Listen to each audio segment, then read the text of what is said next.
There is a quiet kind of power that doesn't come from confrontation, but from the decision to simply stop pouring yourself into someone who doesn't know how to hold you.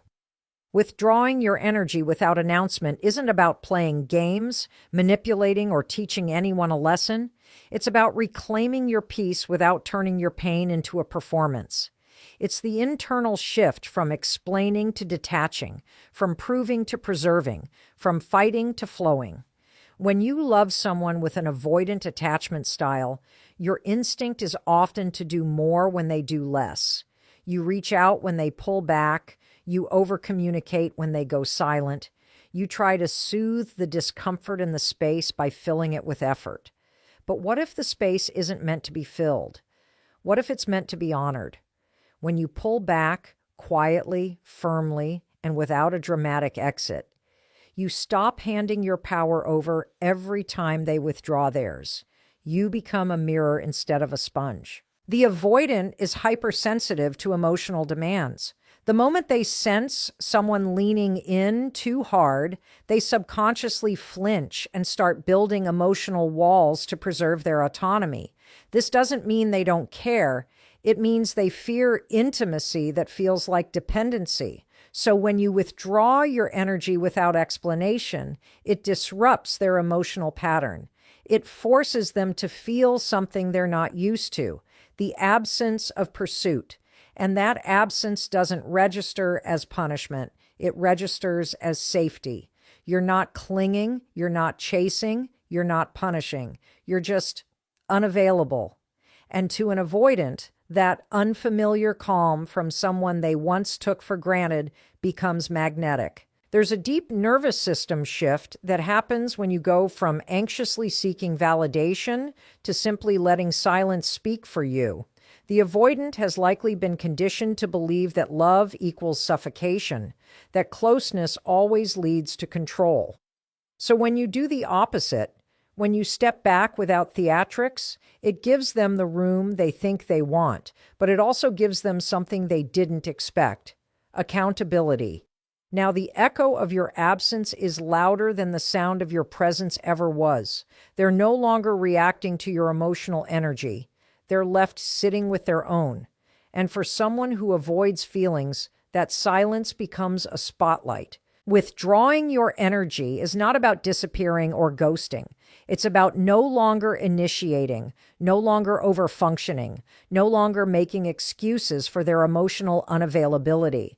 It's about not reminding them of your worth, not forcing connection, not filling the space with noise just to keep them engaged. You become less available not because you're punishing them, but because you're finally prioritizing yourself. And that kind of self-containment, that grounded, quiet, internal boundary, is felt more deeply than 1,000 words ever could be. It's not loud, but it's firm. It doesn't beg for attention, it commands respect. The avoidant is wired to feel overwhelmed by emotional expectations. Every time you try to repair, they retreat further. But when you no longer hand them emotional blueprints for how to love you, they're forced to confront the emptiness of their own patterns. When you stop explaining how you feel and instead start embodying self-respect, it changes the energetic dynamic completely. They may not even consciously realize it at first, but something in their nervous system starts to recognize the shift. The predictable loop of pursuit and withdrawal is broken. You are no longer an emotional caretaker. You've exited the role without announcing your resignation. The hardest part of withdrawing your energy in silence is sitting with your own discomfort. You'll be tempted to reach out, to fix, to soothe the ache of uncertainty. But the longer you sit in that quiet space, not in bitterness, but in stillness, the stronger your internal alignment becomes. You're not just changing how they perceive you. You're transforming how you show up in all relationships. You stop overgiving. You stop negotiating your value. You stop waiting for someone to come around. You start noticing your own emotional patterns, your own instincts, and your own wounds. And instead of outsourcing your worth to someone else's inconsistent affection, you start building a home inside yourself that doesn't collapse every time someone leaves. Withdrawing your energy isn't a punishment for them. It's protection for you. It's the spiritual detox you didn't know you needed. It's letting go without dramatic declarations. It's releasing the illusion that you can earn someone's presence through effort. It's knowing that love isn't real if it only survives through your constant emotional labor.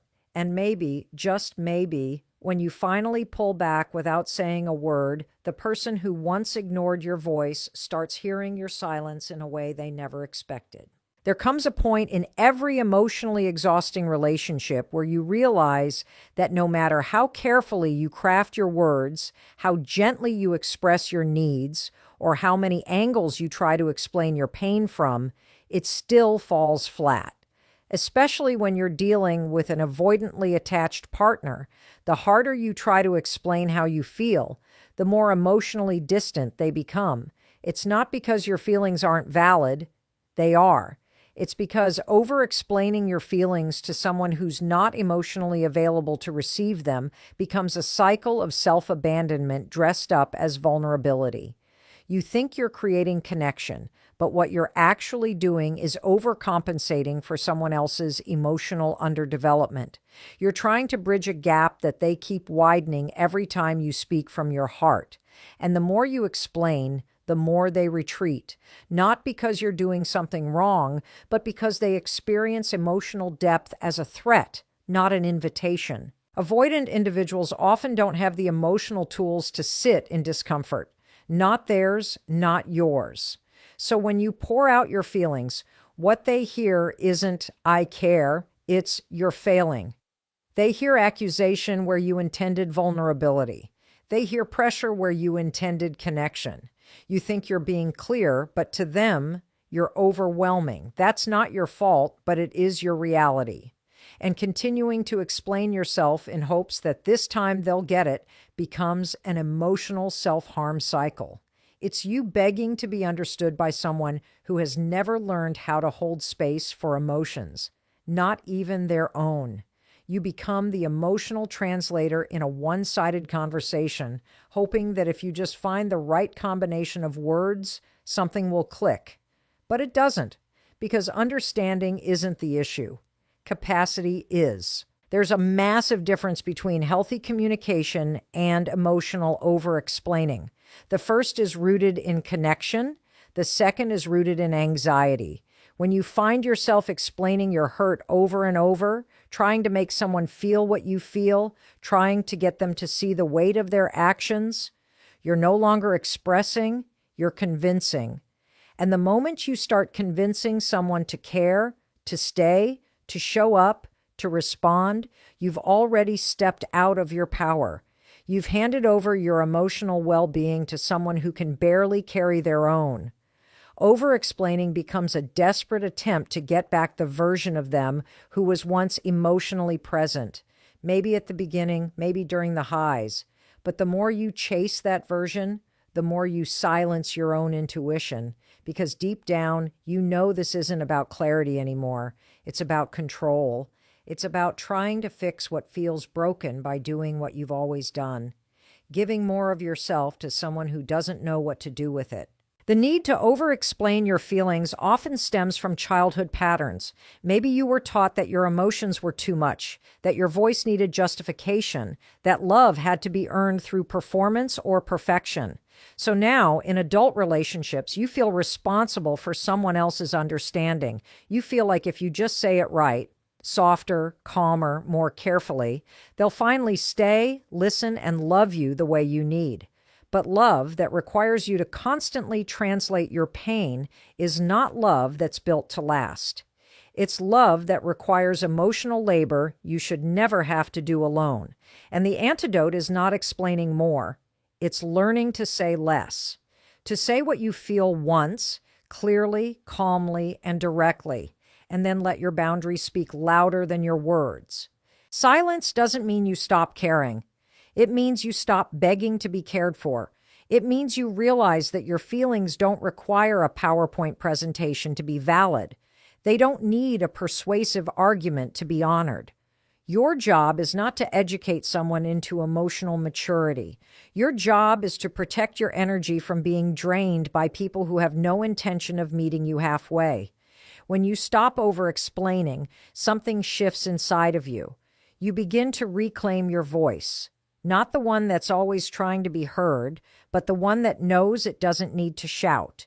You begin to communicate through your presence, your detachment, your boundaries. You let your actions speak the truth your words couldn't penetrate. And when the avoidant notices that the emotional flood they used to avoid is no longer coming, they don't feel relief. They feel the loss, because your silence doesn't scream. It stings. There's an art to remaining calm when someone you care about starts pulling away. It's one of the most painful emotional tests you can face, especially if you have a deep need for connection, reassurance, and consistency. The human instinct when we sense emotional distance is to close the gap fast. We reach out, we check in, we reread messages, we spiral into questions like, did I do something wrong? Did I say too much? Why are they suddenly so cold? But this is where the avoidant person holds the power, not because they intend to hurt you, but because emotional distance is where they feel most in control. It's where they retreat when closeness becomes too intimate or too intense. And when you respond to that distance with panic, pursuit, or pressure, you're unknowingly confirming the avoidant's deepest fear.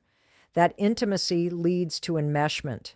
So they pull away even further, and you get stuck in a loop of trying to pull them back with explanations, affection, or attention. The dynamic becomes unbalanced.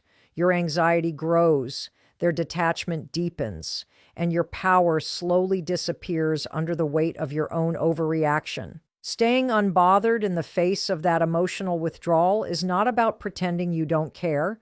It's about mastering the emotional regulation that keeps your sense of self intact, regardless of how they act. It means choosing stillness over self-abandonment. It means choosing groundedness instead of chasing.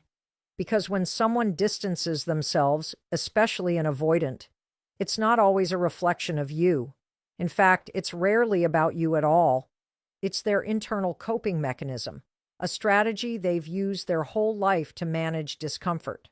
And when you stay calm in the face of that distance, you interrupt their expectation that closeness will come with pressure.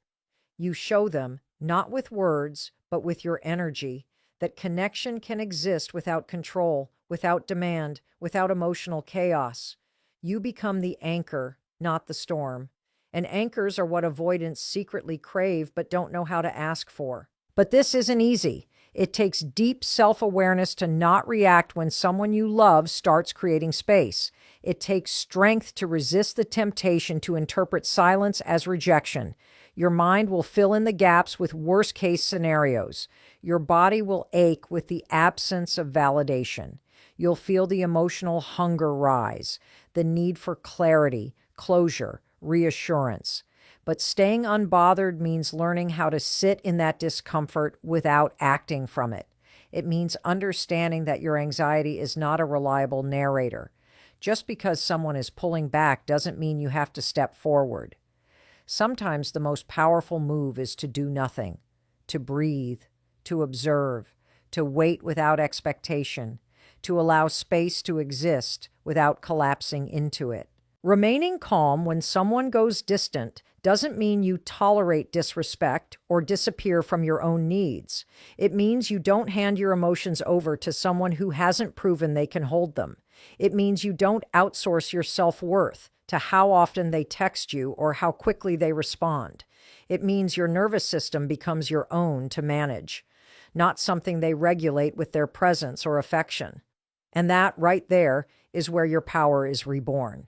Because the moment you stop reacting to distance, you start responding to yourself.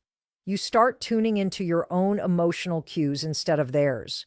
You start making decisions from clarity, not fear, from self-trust, not desperation. You show the avoidant, and more importantly, yourself, that love doesn't mean losing yourself, that someone else's discomfort doesn't have to dictate your peace, that you can witness withdrawal without interpreting it as abandonment. Because when you stay unbothered, you break the trauma bond that keeps you stuck in emotional pursuit. You stop trying to fix what you didn't break. You stop trying to earn what should be freely given. You stop performing worthiness. And slowly, you begin to realize that the peace you were searching for in their closeness is something you've had the power to give yourself all along. Distance no longer destabilizes you. It simply reveals who is emotionally mature enough to stay close and who isn't. You stop asking, why are they pulling away? And you start asking, why am I still trying to chase them when my peace is the price? That single shift from reaction to reflection is what allows you to remain grounded when everything around you feels uncertain. Because it's no longer about controlling the distance. It's about controlling your center within it. There's a version of you that doesn't wait by the phone, a version of you that doesn't obsess over someone's cold behavior or try to decode their mixed signals, a version of you that doesn't shrink to make room for someone else's avoidance. That version of you doesn't just attract an avoidant. They disrupt everything the avoidant thought they knew about intimacy. Because that version of you is living a life so full, so rich, so magnetic, that they feel the loss of your presence before they even understand what they're missing. That version of you no longer tries to be reachable at all hours, emotionally available at any cost, or constantly accessible to soothe someone else's discomfort with connection. That version of you is no longer emotionally predictable. You become a force, not a follower. You become a mystery, not a mirror. You become the kind of energy that isn't just desired but chased, not because you're manipulative, but because you finally stopped organizing your life around their approval. Avoidants are used to being the ones who dictate the rhythm of emotional connection. They get close when they want to. They back away when it feels overwhelming. They often choose partners who accommodate that pattern, people who wait patiently, reach out gently, give them all the room in the world, even if it means suffocating their own needs. And the avoidant comes to expect this emotional flexibility. But when you begin to live a life that's not built around their rhythm, when you stop orbiting their inconsistency and start aligning with your own desires, you create something they're deeply unfamiliar with: emotional gravity. They may not show it right away. They may even pretend it doesn't affect them. But the truth is, emotionally unavailable people are not immune to loss. They're just better at avoiding it. So when they start to notice that your world continues joyfully, powerfully, and expansively, without their presence, it pokes a hole in their illusion of control. This kind of self-reclamation isn't loud. It's not about flaunting or posting or pretending. It's internal. It's the moment you stop checking their stories and start writing your own. It's when you finally go back to the things you put on hold: your goals, your hobbies, your friendships, your rest, your creativity. It's when you make your morning peaceful again without wondering if they'll reach out. It's when your evening is no longer spent rereading old messages or hoping they'll change. It's when your future becomes something you dream about for you, not something you distort yourself to make room for them in.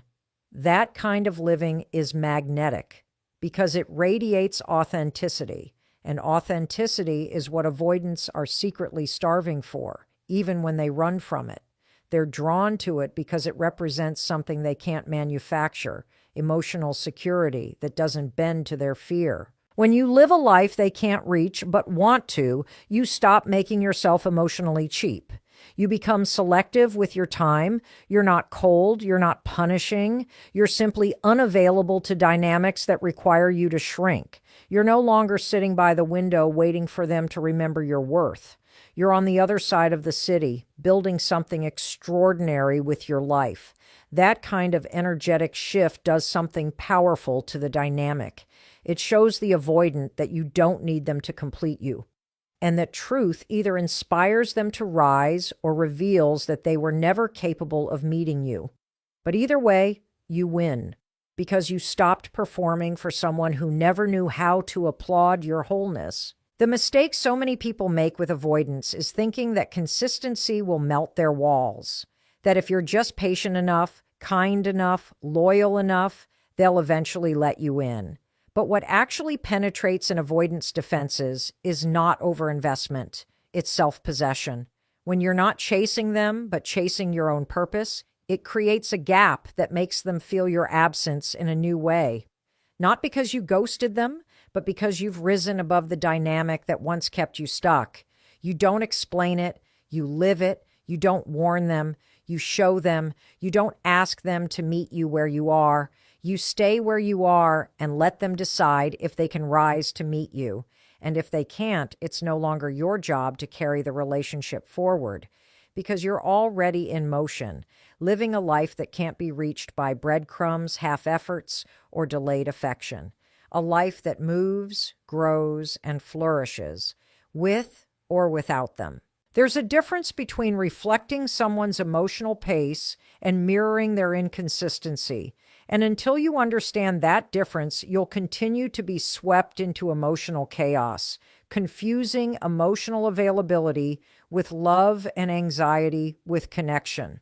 When you're in any kind of relationship with an avoidant, romantic, friendship, or even family, it's easy to fall into the trap of responding to their unpredictability with more unpredictability. They text, so you text right back. They go silent, and you spiral. They open up a little, and you overpour. Then they shut down again, and you start chasing clarity, replaying every conversation, and adjusting your tone just to be received. The cycle becomes exhausting, not because you're broken, but because you're trying to regulate someone else's inconsistency by becoming more emotionally available than they ever asked you to be. You're trying to prove that if you just love harder, softer, quieter, more perfectly, they'll finally show up. But inconsistency isn't an invitation to do more. It's a warning. And your nervous system doesn't deserve to be hooked into someone's emotional disorganization. Mirroring someone's pace means tuning in to how they're showing up, not how often they disappear. It means staying aligned with your own internal regulation rather than constantly compensating for theirs.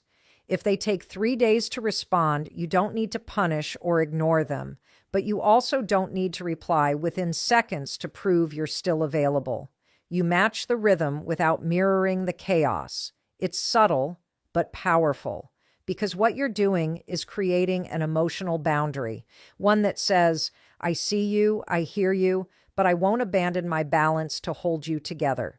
And that boundary, when held consistently, rewires your own attachment system from reaction to response.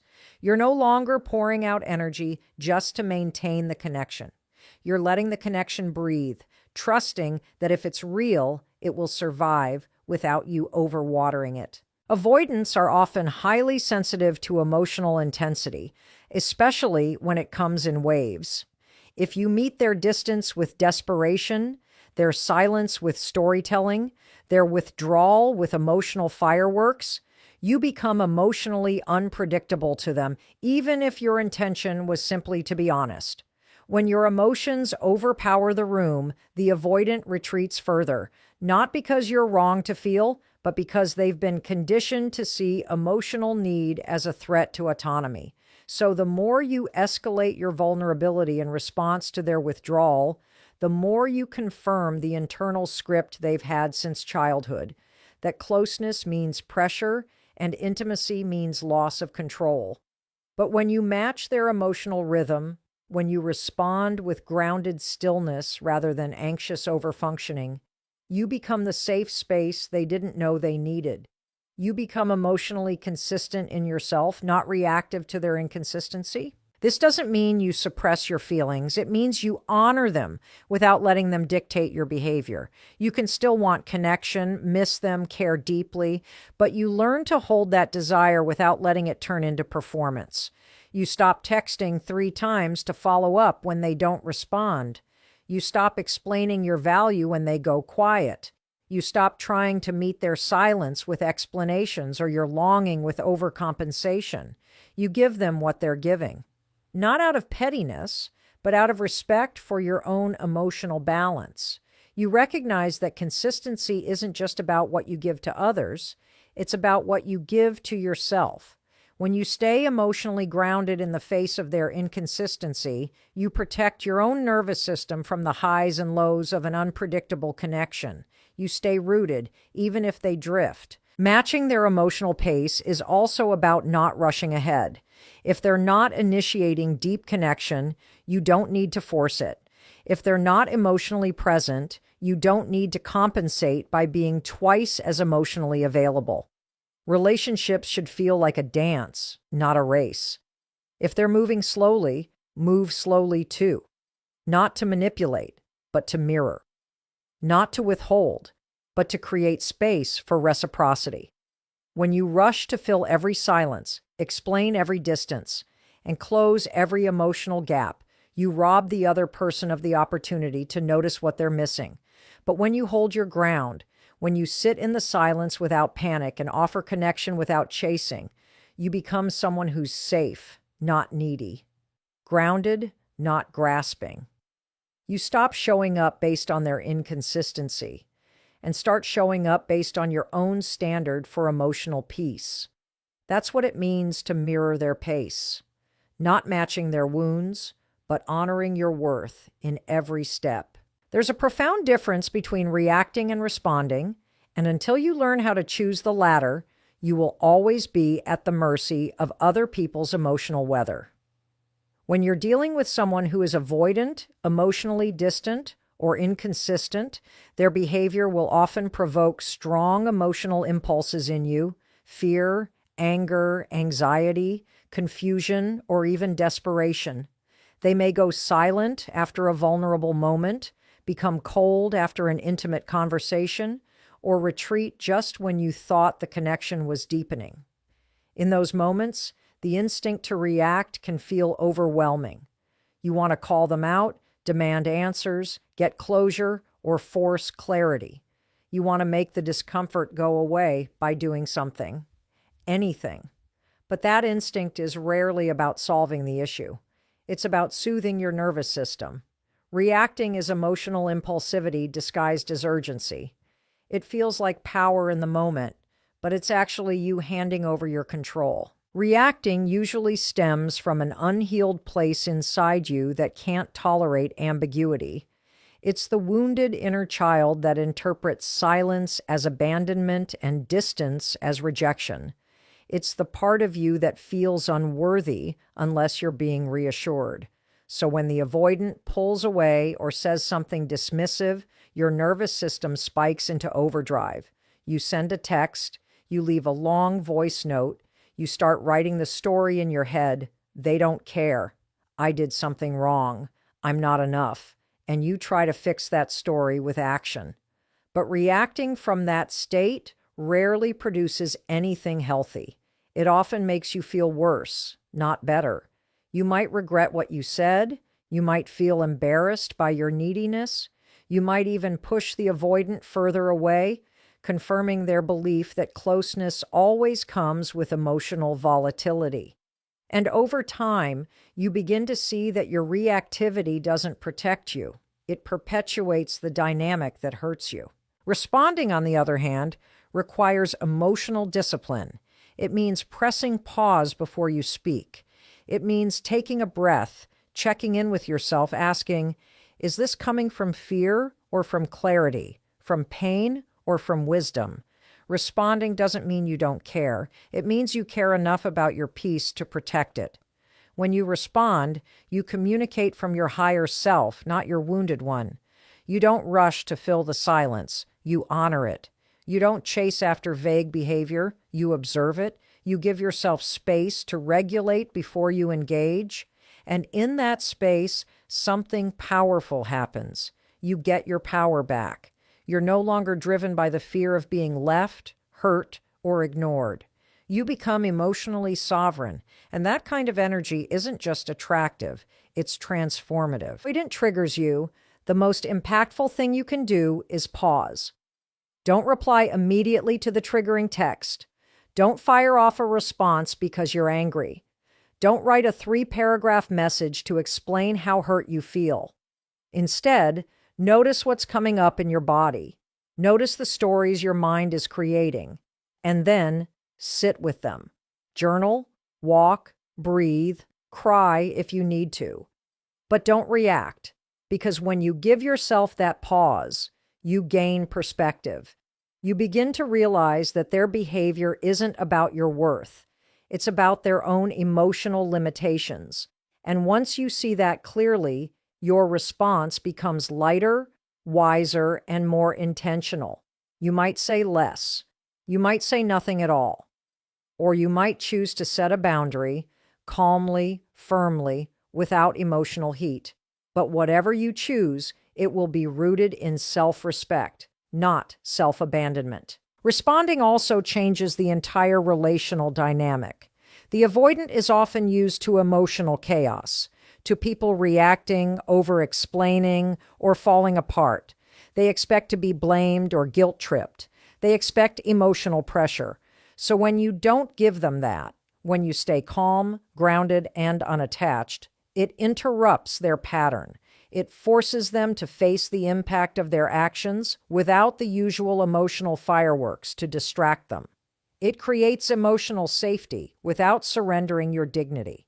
And while it may not turn them into a secure partner overnight, it does something even more important. It keeps you aligned with your highest self, because the goal is not to change them. It's to change your relationship with yourself, to show yourself that you are no longer a slave to emotional urgency, that you can feel deeply and still act wisely, that you can be triggered and still choose peace, that you can hold your boundaries without raising your voice, and that your worth doesn't fluctuate based on how someone else shows up. It remains intact even when the connection does not. If you're dealing with an avoidant and you're exhausted, I want you to hear me. You don't need to win them over. You don't need to perform emotional CPR every time they shut down. What you need is your power back. And these 7 silent moves are how you take it. Because when you stop chasing, stop fixing, and stop explaining, you stop being an option and start becoming a mystery they want to solve.